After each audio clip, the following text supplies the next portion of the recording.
welcome to Rick's. We're glad you're all here. Hope you get something out of today, but I'll tell you right off, those of you that came expecting a real good sermon today, I hate to disappoint you. Of course, I've never been known to be a preacher to start with. I've always considered myself a teacher.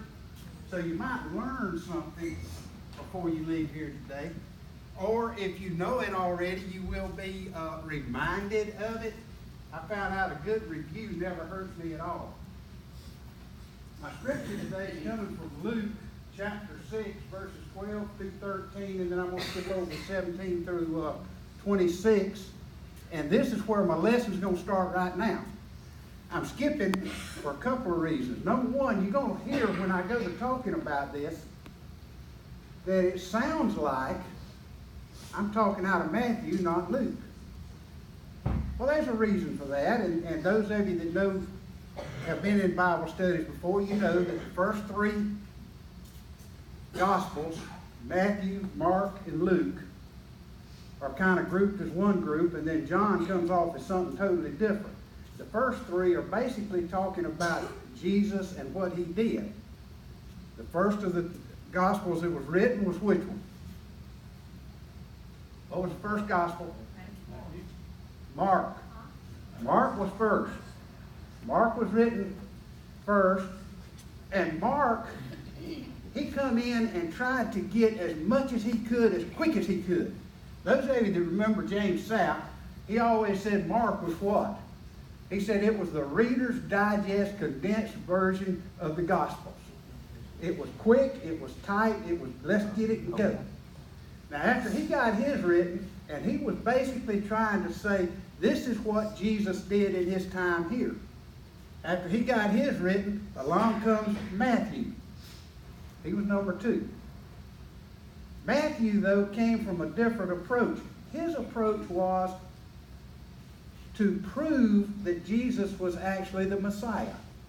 If you read Matthew and really study it, you'll see that everything he's doing is trying to prove that Jesus was the Messiah. That's why he starts with one of the most boringest parts of the Bible, the lineage of Jesus. 2 whole chapters that go all the way back to Adam and name everybody in there.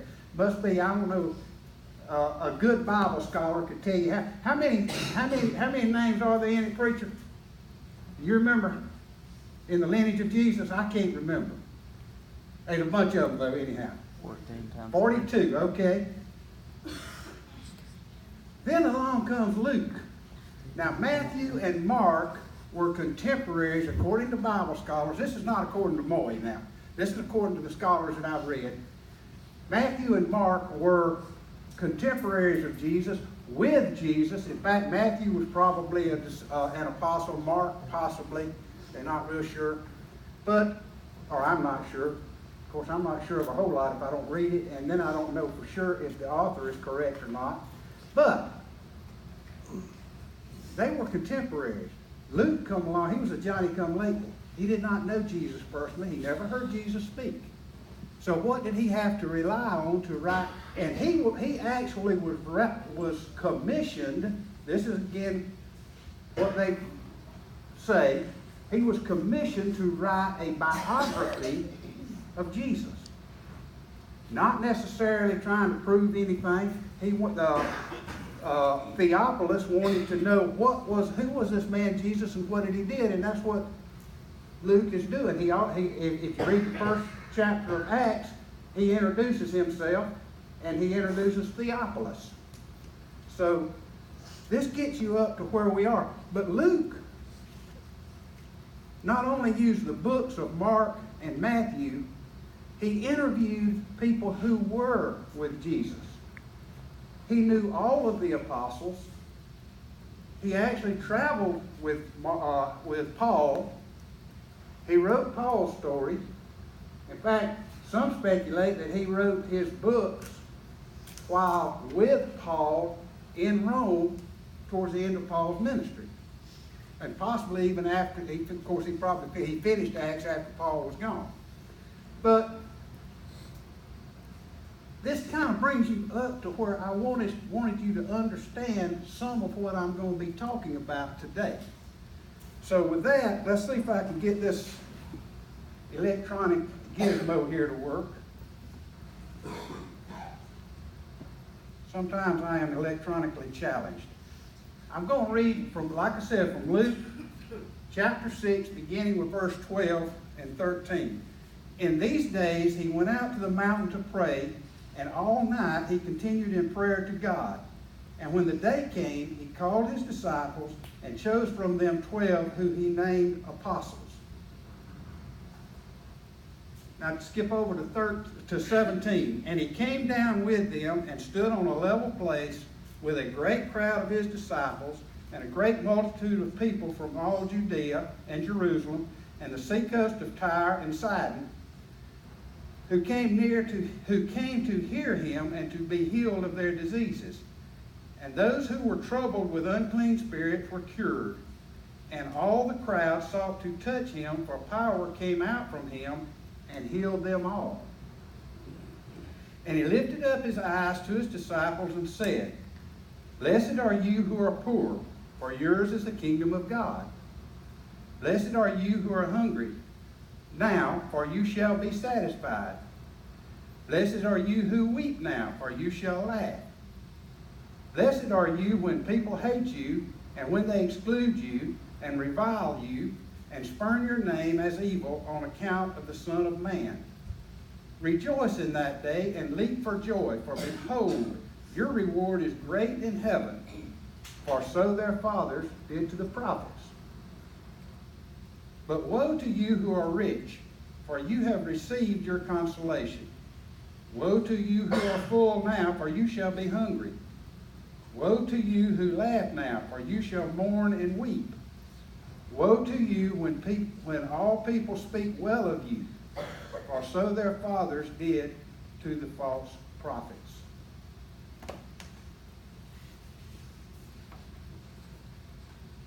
Now, according to the Bible, according to Moye, you have just heard a normal day in the life of Jesus. His day was broken into 4 parts. It actually began in the evening after the evening meal, after the last meal of the day. What did he do? He went up on the mountain by himself to pray. He begins his day with prayer because the Jewish day began after the evening meal. So he begins his day with prayer. Now, unlike us, and many of us begin our day with prayer, what? I can usually get through about 4 or 5 minutes before I lose my train of thought and I'm thinking about what I'm supposed to be doing. Can many of y'all last much longer than that? If you can, you're good. He stayed up there all night. He prayed all night long. Now, I don't know if this was normal or if this was just an every now and then occurrence, but several times we hear of him praying for hours on end.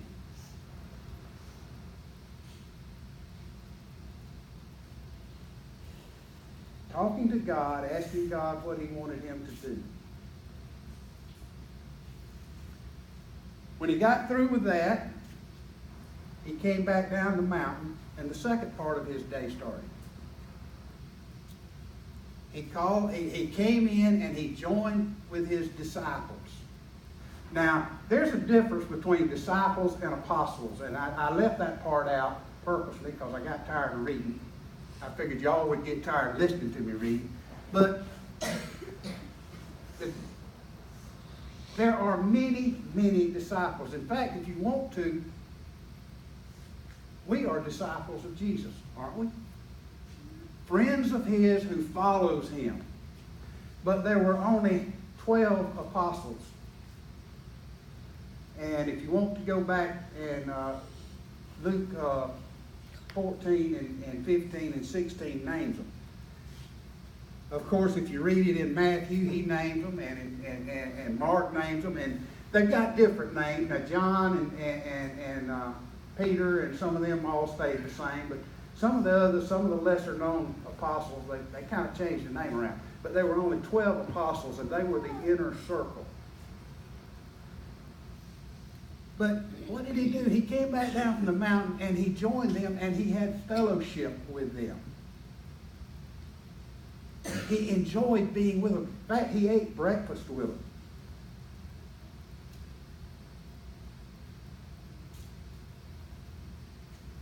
I have always been one that had arguments, if you will. Actually, I had a couple of folks that they wanted to argue with me.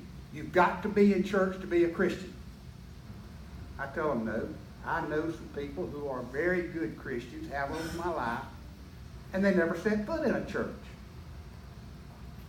I'm not saying it doesn't help. It sure makes it better. It's easier. And isn't it fun to fellowship with people like you? Even these people I'm talking about, excuse me, who never set foot in a church, they would associate with people who thought much like them. And isn't that the way we fellowship, is get with people who think and feel and do as we do? That's what we're doing here today. Otherwise, why would you be here? If you didn't enjoy being around the folks that's around you, why would you be here, period? I think this room always lightens up when Calvin walks in the morning. He comes in with that grin on his face, and I tell you what, even Rick was a little down this morning because he was having some problems. Calvin come in with that grin on his face, and Rick brightened right on up. It's just great to see y'all, to be here and see all these smiling faces. So the second part of Jesus' day is fellowship. Then he begins the third portion of his day. Service. He goes out and meets the crowds of people who have come to see him. People who need to hear his word. People who need healing. People who need to be uplifted. People who have traveled many, many miles to hear him. Now, it said they had come from all of Judea, from the seaside areas of Sidon and Tyre, or Tyre, whichever way you want to pronounce it, even from as far away as Jerusalem. Now, Jesus is in Nazareth at this time. Any of y'all ever Googled Israel and looked at the distance between Jerusalem and Nazareth? I got curious whenever I was preparing this, so I did. It's not that far. On Google Maps, it's about like that. Of course, depending on how big you make your map. What is it, a couple of 100 miles maybe? Maybe not even that far. Depends on the way you go, too. There's two ways to go. This interested me. There's the high road and the low road. The high road goes along the mountain ridge. I dare say, if you drove that road, you would be white-knuckled by the time you got to the end of it because you'd be squeezing that steering wheel so hard trying to stay on it. That is a mean-looking road. Now, the low road is a little further, but it goes down and follows the coast and you go around all the mountains. But anyway, we're talking somewhere between 100 and 200 miles here to Atlanta. Now, we don't think too much about going to Atlanta, do we? I got up one morning and was sitting at a hospital in Atlanta when the doctor got there at 8 o'clock. At 12 o'clock, I was sitting back home. I'd done what I had to do up there and come home. Don't take long. But now, I was driving a pretty nice vehicle going up I-75 when there wasn't any traffic on it because I was so early in the morning. How did they go? How did they travel? My grandmother said they traveled by Pat and Turner. Y'all know who Pat and Turner is? That's Pat, and that's Turner. They walked everywhere they went. How far can you walk in a day? Can you make 20 miles in a day? Most of us couldn't. There was a time when I could, but I doubt if I could now. Of course, I know folks who run 20 miles in what, 4 or 5 hours. But figure you make 20 miles a day and it's 100 miles. That's 10 days. 10 days to get from Jerusalem to Nazareth to hear a preacher for a day. And then what have you got to do? You got to go back home. Now, I got tickled when I was, I use Matthew Henry's commentary on the Bible for a lot of my Bible study. And Matthew has a little bit of a sense of humor. He said, and this was back written, what, in the 1700s, I think it was. He said, you know, it would do a lot of us good to travel 100 miles to hear a good sermon. And yet, how many times have we got up, looked out the window on Sunday morning, and it was 29 degrees and raining, and we went back to bed because we didn't feel like getting in our nice warm cars and driving 5 blocks to hear a sermon. But these people had come for days. Some of them to be healed, some of them just to hear what Jesus had to say. And he went out to them, and what's the first thing he did? He healed every one of them. That's what it said, didn't it? They all received healing. Some of them he had laid hands on. Some of them he spoke to. Some of them simply touched him. I got thinking about this back when I was a child. Medical missionaries got to be the big thing. I don't know if y'all can remember back that far or not. Maybe Richard can. But medical missionaries was the big thing. And we had some come to our church a time or two. And every one of them told us, they said, we would go heal these people and let them see that we were there to help them before we ever mentioned a word about God and Jesus. Our main purpose was to help them. And what was Jesus' main purpose? To serve, to heal, to help these people. And now, if you've ever been in the presence of Jesus, you know how they felt when they left. It's not a real common occurrence for me, but I have been there a time or two. And I was a different person. I felt totally different. I wish I could keep that feeling all the time. Man, if you could, you would never, ever be down. These people, when he got through with them, they had that feeling. And they had traveled to get that feeling and didn't mind it a bit. Now, that's 3. What was his 4th thing? Then he began, once he had done all of this, he began his teaching. He began to tell them what they needed to know to live a good life. Now, most of that would have been 17 through 26, somewhere like that, came out of Matthew and Mark. It's the Beatitudes. Y'all have all heard them. If you haven't, it's in Matthew chapter 5 and 6 and 7.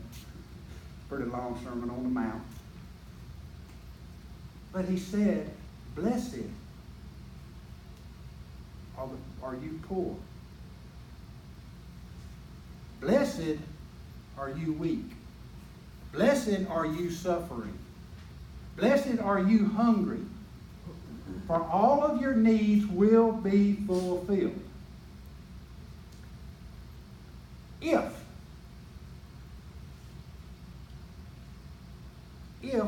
you live in the name of God. Now, I'm going to give you some more Bible according to Moye now.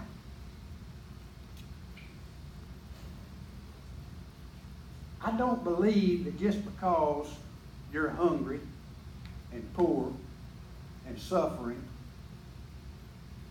that you're going to heaven. There's one thing missing from that, isn't it? You have got to believe in Jesus. He said, if you do this in my name, then you will be blessed. If you have suffered because of me. Now, I got to thinking about this. We live in an age of Christian persecution. You ever thought about that? Even in this country, are the Christians not at this time being persecuted? Aren't they trying to remove everything about the Christian religion from everything in this country? Now, are we keeping our mouths shut about it?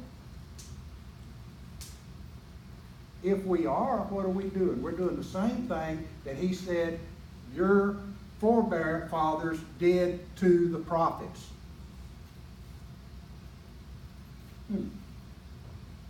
Go back and read it. If you don't believe what I'm saying, read it.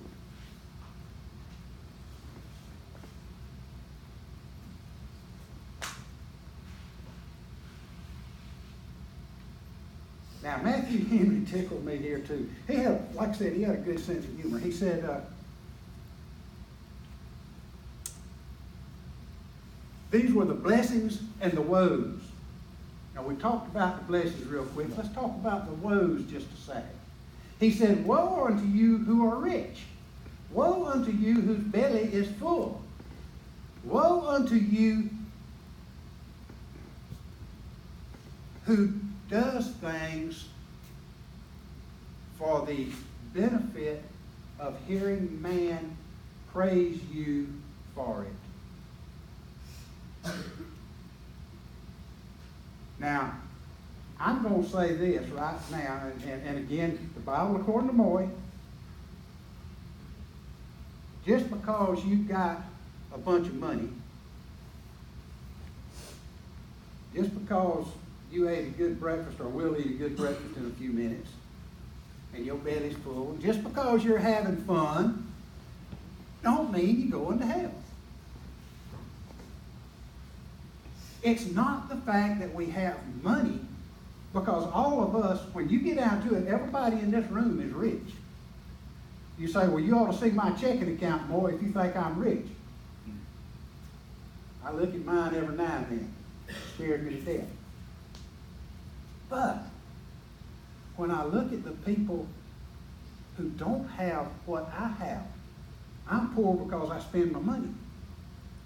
They're poor because they don't have any money to spend.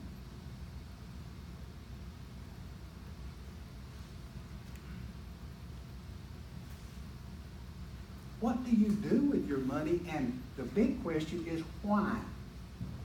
Do you use what you have for the betterment of the kingdom of God? If you do, you are doing what Jesus said to do.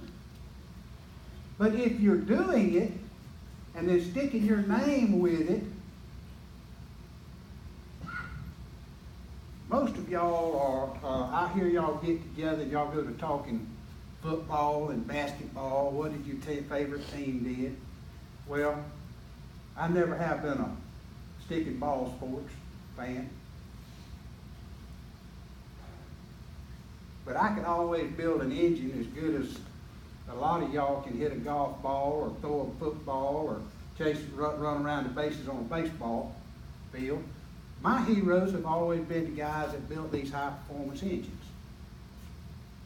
And I have gotten, here in the last 8 or 10 years, real heavy into drag racing. Not that I do it, for 2 reasons. One, I can't afford it. 2, my wife and my mama says, you get in a car and go down that track and you come back and bury us and then you can go back and go down the track again. Okay, I'll take that. But I enjoy it. And last weekend, they were running a major race out in Pomona, California. And in the middle of the qualifying, they took about a 10-minute break. They went down and got the cameras on these three guys standing down on the starting line. One of them's the announcer. One of them has got a charity going, and I'm not going to go into it because I haven't got enough time. In fact, I'm fixing to run out now. I done talked longer than I told them over yonder I would. But anyhow, and there's a third guy with them that owns a racing team. And they go to talking about the charity and all that. And then the guy hands to the owner of the charity a check for $1 million. Fantastic, isn't it? Why do it on a nationwide TV? He could just as easily have passed that check and nobody ever known about it. I thought about this scripture right there whenever I saw that happen. That man just received his rewards. What did Jesus say about our giving? Don't let your left hand know what your right hand's doing. A typical day in the life of Jesus. 4 parts. Set your day the same way. Prayer, fellowship, service, and teaching. Amen.